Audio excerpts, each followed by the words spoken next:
Hello everyone, welcome back to our channel. In today's video, you are gonna see how to clear search history on TikTok app. So to do that, let's head over to our TikTok application first. Once in there, make sure you have logged in into your desired account, and in there, head over to your profile.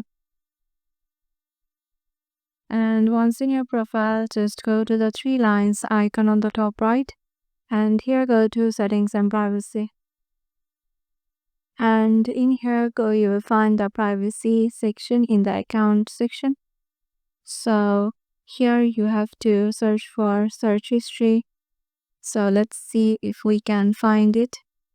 So as you can see, there is an option to clear your search history. So you can just head over to your search option in here.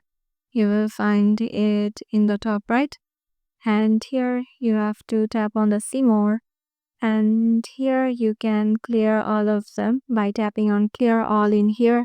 So once you tap on clear all, you can click clear and all of your search history will be deleted and it can't be recovered.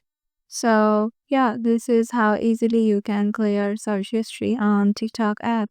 Hope this video will help you out. Make sure to give this a thumbs up and subscribe to our channel. It will help us grow, and hope to see you in the next one.